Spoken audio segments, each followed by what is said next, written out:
নমস্কার বন্ধুরা, তোমরা দেখছো কুন্তল মণ্ডল অল এডুকেশন টিচিং। আজকের এই ভিডিওতে তোমাদের একাদশ শ্রেণীর দ্বিতীয় সেমিস্টারের ছায়া রাষ্ট্রবিজ্ঞান টেক্সট বই থেকে তৃতীয় অধ্যায়ের 2 মার্কে অনুশীলনীগুলো করব। আজ পার্ট 2 করব। এর আগের ভিডিওতে তোমাদের পার্ট 1 করে দিয়েছিলাম এই 34 নম্বর অবধি। আজ 35 থেকে 67 নম্বর অবধি করে দেব। তোমাদের সম্পূর্ণ বই থেকে উত্তর দেখিয়ে দেব, তোমরা দেখে দাগ মেরে নেবে, পৃষ্ঠা সমেত বলে দেব। আর এই ভিডিওর ডেসক্রিপশন বক্সে হোয়াটসঅ্যাপ গ্রুপে লিঙ্ক দেওয়া আছে, তোমরা ওখান থেকে জয়েন হয়ে যেও। যেইগুলো এই ভিডিওতে করব না সেগুলো তোমাদের হোয়াটসঅ্যাপ গ্রুপে দিয়ে দেব। আর যারা চ্যানেলে নতুন তারা চ্যানেলটিকে সাবস্ক্রাইব করে নিও, আর যারা আগে থেকে আছো তারা একটা লাইক দিয়ে দিও। আর আগের ভিডিওগুলো যারা দেখোনি তারা দেখতে পারো। আর পার্ট 1টা এই ভিডিওর ডেসক্রিপশন বক্সে দিয়ে দেব। তো চলে এবার ভিডিওটি শুরু করা যাক। 35 নম্বরটা কি আছে দেখো। প্রতিনিধিত্বমূলক গণতন্ত্রে ব্যক্তিত্বের বিকাশ সাধন সম্পর্কে জন স্টুয়ার্ট মিল কি বলেছেন? এটা তোমরা 65 নম্বর পৃষ্ঠায় পেয়ে যাবে। এই যে দেখো 7 নম্বর পয়েন্টে 65 নম্বর পৃষ্ঠায় 7 নম্বর পয়েন্টে আছে ব্যক্তিত্বের বিকাশ সাধন। তো বলেছে জন স্টুয়ার্ট মিল কি বলেছেন। তো তোমরা এই যে এখান থেকে শুরু করে দেবে জন স্টুয়ার্ট মিলের মতে, দিয়ে এই কেবল থেকে একবারে শেষ অবধি লিখে নেবে, তাহলেই তোমাদের উত্তর হয়ে যাবে। এই সবুজ কালি তোমাদের সুবিধার্থে দাগ দিয়ে দিয়েছি সবুজ কালিতে, তোমরা এত দূর লিখে নেবে। এবার 36 সেটটা দেখো কি বলেছে। প্রতিনিধিত্বমূলক গণতন্ত্রে ন্যায় ও সত্যতার প্রতিষ্ঠা সম্পর্কে বার্কারের অভিমত কি? এই তোমরা 36 সেটটাও তোমরা 65 নম্বর পৃষ্ঠায় দেখতে পাবে। এই যে তোমরা 8 নম্বর পয়েন্টটা লক্ষ্য করো, ন্যায় ও সত্যের প্রতিষ্ঠা বার্কারের মতে। তোমরা এইখান থেকে তোমরা গোটাই লিখে নেবে, তাহলেই হবে। এই 8 নম্বরের পয়েন্টটা গোটাই লিখে নেবে। 37 সেটটাকে বলেছে প্রতিনিধিত্বমূলক গণতন্ত্রকে পারস্পরিক আলাপ আলোচনার ওপর প্রতিষ্ঠিত শাসন ব্যবস্থা বলা হয় কেন? এর উত্তরে তোমরা 65 নম্বর পৃষ্ঠায় দেখতে পাবে। এই যে তোমরা 8 নম্বর পয়েন্টটা লক্ষ্য করো, ন্যায় ও সত্যের প্রতিষ্ঠা।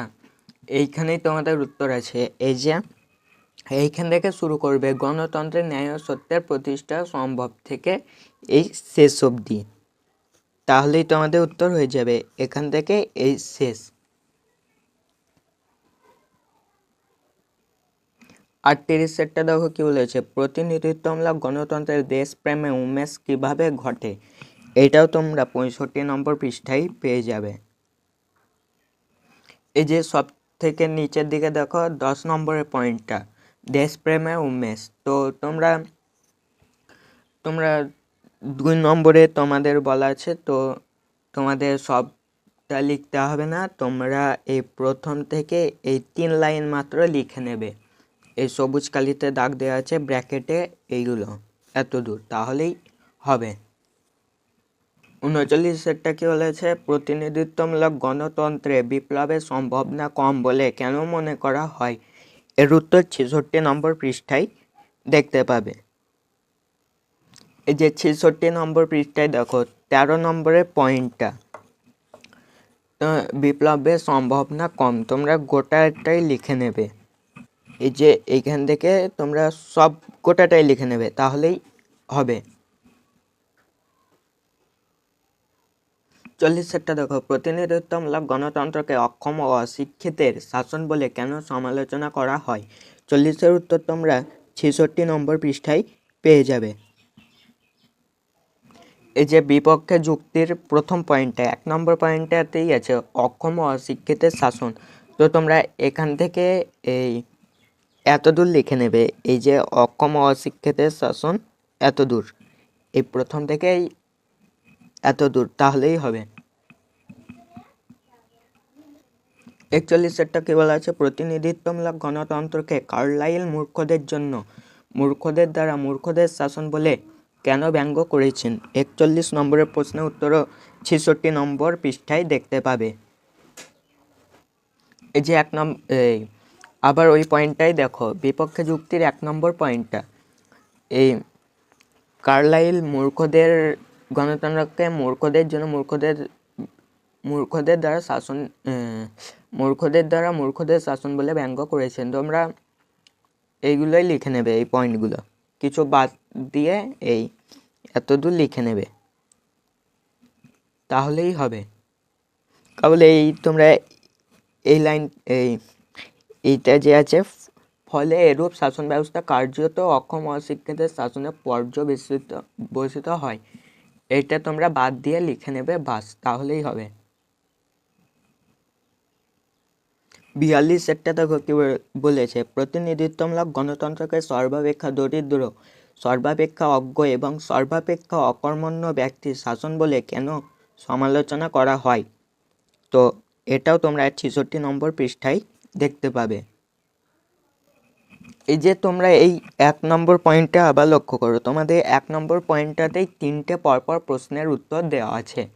এই যে লেকি গণতন্ত্রকে সর্বাপেক্ষা দরিদ্র, সর্বাপেক্ষা অজ্ঞ এবং সর্বাপেক্ষা অকর্মণ্য ব্যক্তির শাসন বলে অভিহিত করতে দ্বিধাবোধ করেননি। তো এই লাইনটাই গোটাই লিখে নেবে, তাহলেই হবে। 43 কি বলা আছে দেখো, প্রতিনিধিত্বমূলক গণতন্ত্রে সৎ ও যোগ্য ব্যক্তিদের স্থান নেই বলে কেন সমালোচনা করা হয়? তো 43 উত্তর তোমরা 66 নম্বর পৃষ্ঠায় দেখতে পাবে। এই যে 3 নম্বর পয়েন্টটা লক্ষ্য করো, সৎ ও যোগ্য ব্যক্তির স্থান নেই, এটা গোটাই হবে। এখান থেকে এই শেষ অবধি তোমরা গোটাই করবে, তাহলেই উত্তর হবে এখান থেকেই শেষ অবধি। 44 কি বলেছে দেখো এবার, প্রতিনিধিত্বমূলক গণতন্ত্রকে শিল্প, সাহিত্য, বিজ্ঞান প্রভৃতির বিরোধী বলে কেন সমালোচনা করা হয়? 44 উত্তর তোমরা এটাও 66 নম্বর পৃষ্ঠাতে দেখতে পাবে। এই যে 8 নম্বর পয়েন্টটা দেখো, শিল্প, সাহিত্য, বিজ্ঞান প্রভৃতির বিরোধী, একবারে নিচেরটা। তো তোমরা যতদূর পারবে লিখে নেবে, এটা অনেক বড় করে দেওয়া আছে, তোমরা 2 থেকে 3 লাইন মতো সাজিয়ে লিখে নেবে, আশা করি সাজিয়ে লিখে নিতে পারবে। এইখান থেকে এই শেষ অবধির মধ্যে তোমরা 2-3 লাইন পারো তো লিখে নেবে। 45 কি বলা আছে, প্রতিনিধিত্বমূলক গণতন্ত্রের স্থায়িত্বের অভাব সম্পর্কে হেনরি মেনের অভিমত সংক্ষেপে আলোচনা করো। 45 উত্তর তোমরা 67 নম্বর পৃষ্ঠায় দেখতে পাবে। এই যে 7 নম্বর পয়েন্টটা লক্ষ্য করো, স্থায়িত্বের অভাব, এই তোমরা গোটাই লিখে নেবে, এইখান থেকে এত দূর, এই প্রথম থেকে এই শেষ অবধি 7 নম্বর পয়েন্টটা গোটাই, তাহলেই হবে। এবার 46 নম্বর প্রশ্নের উত্তর দেখো, প্রতিনিধিত্বমূলক গণতন্ত্রকে জরুরি অবস্থা অনুপযোগী বলে কেন সমালোচনা করা হয়? এটাও তোমরা 67 নম্বর পৃষ্ঠায় দেখতে পাবে। এই যে এই 8 নম্বর পয়েন্টেরটা করবে, এখান থেকে এই এত দূর, তাহলেই হবে উত্তর। 47 দেখো কে বলেছে, প্রতিনিধিত্বমূলক গণতন্ত্রে আমলাতন্ত্রের প্রাধান্য বৃদ্ধি পাওয়ার কুফলগুলি উল্লেখ করো। 47 উত্তর তোমরা 68 নম্বর পৃষ্ঠায় দেখতে পাবে। এই যে 11 নম্বর পয়েন্টটা দেখো, আমলাতন্ত্রের প্রাধান্য বৃদ্ধি, তোমরা এখান থেকেই পয়েন্ট করে করে লিখে নেবে, দেখবে তোমরা নিজেরাই পারবে পয়েন্টগুলো করতে। এই 10 নম্বর পয়েন্টটা তোমরা এখান থেকে পয়েন্ট খুঁজে খুঁজে লিখে নেবে, তাহলেই হবে। এবার 48 কি বলেছে দেখো, নিচেরটা, প্রতিনিধিত্বমূলক গণতন্ত্রকে রক্ষণশীল শাসন ব্যবস্থা বলে কেন সমালোচনা করা হয়? 48 উত্তর তোমরা এটা 68 নম্বর পৃষ্ঠায় দেখতে পাবে। এই যে তোমরা 12 নম্বর পয়েন্টটা দেখো, রক্ষণশীল শাসন ব্যবস্থা, তোমরা এই 48 উত্তরের জন্য তোমরা গোটায় লিখে নেবে, এই 12 নম্বর পয়েন্টটা এই এত দূর গোটায় লিখে নেবে, তাহলেই হবে। এবার 49 নম্বর প্রশ্নটা দেখো, প্রতিনিধিত্বমূলক গণতন্ত্রকে পুঁজিবাদে দুর্গ বলে কেন সমালোচনা করা হয়? এটার উত্তরও তোমরা 68 নম্বর পৃষ্ঠায় দেখতে পাবে। এই যে 14 নম্বর পয়েন্টটা দেখো, পুঁজিবাদে প্রশ্রয়দাতা। প্রথমেই উল্লেখ করা যে পুঁজিবাদী ব্যবস্থায় গণতন্ত্রকে পুঁজিবাদের দুর্গ বলে অনেকে অভিযুক্ত করেন। তাদের মতে এই পয়েন্টটা 3 লাইন লিখে নেবে মাত্র। এই এই প্রথম থেকেই মাত্র 3 লাইন লিখে নেবে, তাহলেই হবে। এবার 50-এরটা কি বলেছে দেখো, গণতন্ত্রের সাফল্যের জন্য জন স্টুয়ার্ট মিল যে 3টি শর্তের ওপর বিশেষ গুরুত্ব দিয়েছেন সেগুলোর মধ্যে যে কোনো দুটি উল্লেখ করো। তো 50 নম্বরের প্রশ্নের উত্তর 69 নম্বর পৃষ্ঠায় দেখতে পাবে। এই যে জন স্টুয়ার্ট মিলের অভিমত 69 নম্বর পৃষ্ঠায় দেখো, তোমাদের 3টে পয়েন্ট দেওয়া আছে, তোমরা যে কোনো দুটো লিখে নেবে, তাহলেই হবে উত্তর। 51 নম্বর প্রশ্নটা দেখো, গণতন্ত্রের সাফল্যের অন্যতম শর্ত হিসেবে কে লিখিত সংবিধানের ওপর বিশেষ গুরুত্ব আরোপ করেছে? 51 নম্বর প্রশ্নের উত্তর তোমরা 70 নম্বর পৃষ্ঠায় দেখতে পাবে। এই যে 9 নম্বর পয়েন্টটা দেখো, লিখিত সংবিধান। তোমাদের বলেছে সাফল্যের জন্য লিখিত সংবিধানের কে উল্লেখ করেছেন কথা, তো লেখি হেনরি মেন। তো এই দুটো নাম হবে তোমাদের উত্তর। 52 নম্বর প্রশ্নের উত্তর দেখো, সমাজতন্ত্রের প্রতিষ্ঠা ছাড়া গণতন্ত্র পরিপূর্ণতা লাভ করবে না, এই মন্তব্যটি কে করেছেন? এটা তোমরা 71 নম্বর পৃষ্ঠায় দেখতে পাবে। এই যে 14 নম্বর পয়েন্টের অর্থনৈতিক সাম্যর এই শেষের দিকে দেখো, এই ল্যাস্কি মন্তব্য করেছেন যে সমাজতন্ত্র প্রতিষ্ঠা ছাড়া গণতন্ত্র পরিপূর্ণতা লাভ করতে পারে না। তো উত্তরে কে দাঁড়ালো? ল্যাস্কি হবে তোমাদের উত্তর। আর তোমাদের এই 53, 55 আর 59 নম্বর প্রশ্নের উত্তর আমি হোয়াটসঅ্যাপ গ্রুপে দিয়ে দেব। তোমরা হোয়াটসঅ্যাপ গ্রুপে জয়েন হয়ে যেও, দিয়ে আমাকে কমেন্টে বলবে জয়েন হয়ে গেলে। আমি তোমাদের এই 3টে প্রশ্নের উত্তর আমি ওখানে দিয়ে দেব। এবার 54 নম্বর প্রশ্নটা দেখো, ভাববাদী তত্ত্বের প্রবক্তা কে? তিনি কোন দেশের মানুষ ছিলেন? 54 নম্বর প্রশ্নের উত্তর তোমরা 72 নম্বর পৃষ্ঠায় দেখতে পাবে। এই যে তোমাদের উত্তর হবে ভাববাদী প্রবক্তা হবে তোমাদের জার্মান দার্শনিক গেটেল। তো উত্তর করবে দার্শনিক গেটেল। বলেছে তিনি কোন দেশের ছিলেন, তো লিখবেন জার্মান দেশের ছিলেন, জার্মান। এই দুটো উত্তর হবে। 56 নম্বর প্রশ্নটা দেখো, বিশ্বের কোথায় কোথায় কর্তৃত্ববাদী শাসন দেখতে পাওয়া যায়? এই 56 উত্তর তোমরা 73 নম্বর পৃষ্ঠায় দেখতে পাবে। যে 73 নম্বর পৃষ্ঠায় দেখো, এই উদাহরণে দেওয়া আছে এই শাসনগুলো কোথায় কোথায়। তো এই শাসনগুলো লিখে নেবে এই গোটাই অবধি, এখান থেকে এই শেষ। কি বলা আছে? স্পেনে জেনারেল ফ্রাঙ্কোর শাসন, কম্বোডিয়ায় কম্বোডিয়ান পিপলস পার্টির শাসন, আর্জেন্টিনায় জুয়ান পেরনের শাসন, ইজিপ্টে প্রেসিডেন্ট নাসের শাসন, এগুলো। 57 নম্বর প্রশ্নটা দেখো, কর্তৃত্ববাদের মূল বক্তব্য কি? এটার উত্তরও তোমরা 73 নম্বর পৃষ্ঠায় দেখতে পাবে। এই যে তোমরা কর্তৃত্ববাদের বৈশিষ্ট্যতে দেখো, কর্তৃত্ববাদের মূল কথা হলো চরম রাজনৈতিক ক্ষমতা ও কর্তৃত্বের ওপরে একচেটিয়া আধিপত্য প্রতিষ্ঠা। এটাই হবে কর্তৃত্ববাদের মূল কথা। গোটাই লিখে নেবে, এটা গোটাই লিখে নেবে, তাহলেই হবে।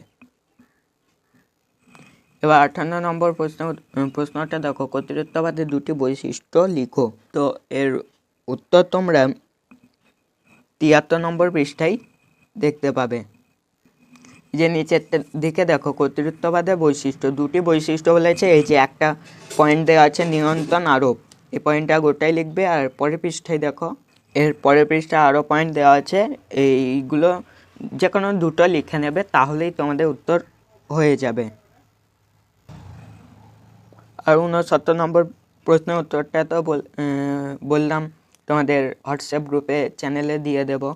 60 নম্বর প্রশ্নটা দেখো, কর্তৃত্ববাদের দুটি গুণ বা সুবিধা লেখো। 60 নম্বরের প্রশ্নের উত্তর তোমরা 75 নম্বর পৃষ্ঠায় দেখতে পাবে। তোমরা 61 নম্বর প্রশ্নটা লক্ষ্য করো, কর্তৃত্ববাদের দুটি দোষ বা অসুবিধা লেখো। এই 60 আর 61 নম্বর প্রশ্নের উত্তর তোমরা 75 নম্বর পৃষ্ঠাতেই দেখতে পাবে। এই যে তোমরা উপরের দিকে দেখো, কর্তৃত্ববাদের গুণ দুটো চেয়েছে, দুটো লিখে দেবে। আর দুটি দোষ চেয়েছে, তো নিচের দিকে দেখো দোষ দেওয়া আছে, দুটি লিখে নেবে। 62 নম্বর প্রশ্নটা দেখো, সর্বাত্মকবাদ বলতে কি বোঝো? এটার উত্তর তোমরা 76 নম্বর পৃষ্ঠায় দেখতে পাবে। এই যে সর্বাত্মকবাদ, তোমরা এই প্রথম থেকে এত দূর লিখে নেবে, তাহলেই হবে। এই প্রথম থেকে এই এত দূর, তাহলেই তোমাদের সর্বাত্মকবাদের প্রশ্নের উত্তর হয়ে যাবে। 63 নম্বর প্রশ্নটা দেখো, বিশ্বের কোথায় কোথায় সর্বাত্মকবাদী বা সর্বগ্রাসী শাসন ব্যবস্থা দেখতে পাওয়া যায়? এটার উত্তর তোমরা 77 নম্বর পৃষ্ঠায় দেখতে পাবে। এই যে এই উদাহরণে লক্ষ্য করো, তো তোমরা উত্তর এইখান থেকে এই শেষ অবধি লিখে নেবে, তাহলেই হবে। এই সর্বগ্রাসীবাদ থেকে এখান থেকে এত দূর। 64 নম্বর প্রশ্নটা দেখো, সর্বাত্মকবাদের দুটি বৈশিষ্ট্য উল্লেখ করো। এটার উত্তর, এই প্রশ্নের উত্তর তোমরা 77 নম্বর পৃষ্ঠায় দেখতে পাবে। এই যে দেখো সর্বাত্মকবাদের বৈশিষ্ট্য, তোমরা যে কোনো দুটো পয়েন্ট লিখে নেবে। একটা, দুটো, তিনটে, এই পৃষ্ঠায় 3টে পয়েন্ট দেওয়া আছে, তোমরা যে কোনো দুটো লিখে নেবে। 65 নম্বর প্রশ্নটা দেখো কি বলেছে, সর্বাত্মকবাদের দুটি গুণ বা অসুবিধা লেখো। আর 66টাও দেখো, সর্বাত্মকবাদের দুটি দোষ বা অসুবিধা লেখো। 65 নম্বর প্রশ্নের উত্তর তোমরা 78 নম্বর পৃষ্ঠায় দেখতে পাবে। আর 66 নম্বর প্রশ্নের উত্তর তোমরা 79 মানে 79 নম্বর পৃষ্ঠায় দেখতে পাবে। এই যে সর্বাত্মকবাদের গুণ, তো তোমরা যে কোনো দুটো পয়েন্ট লিখে দেবে, তাহলেই হবে। আর এই যে দেখো সর্বাত্মকবাদের দোষ, তোমরা যে কোনো দুটো পয়েন্ট লিখবে, তাহলেই তোমাদের উত্তর হয়ে যাবে। এবার শেষ প্রশ্ন 67 নম্বরটা দেখো, সর্বাত্মকবাদ এবং কর্তৃত্ববাদের দুটি পার্থক্য লেখো। তো এটার উত্তর তোমরা 80 নম্বর পৃষ্ঠায় দেখতে পাবে।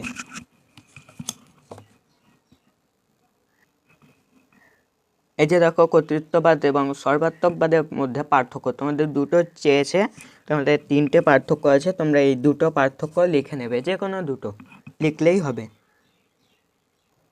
তো আজকে এই পর্যন্তই। ভিডিওটি ভালো লাগলে বন্ধুদেরকে শেয়ার করো। আর অবশ্যই ডেসক্রিপশান বক্সে হোয়াটসঅ্যাপ চ্যানেলে লিঙ্ক দেওয়া আছে, ওইখানে তোমরা জয়েন হয়ে গেলে আমাকে বলো, আমি বাকি প্রশ্নগুলো সেন্ড করে দেব। আবার দেখা হবে পরের ভিডিওতে। পাশে থাকার জন্য ধন্যবাদ।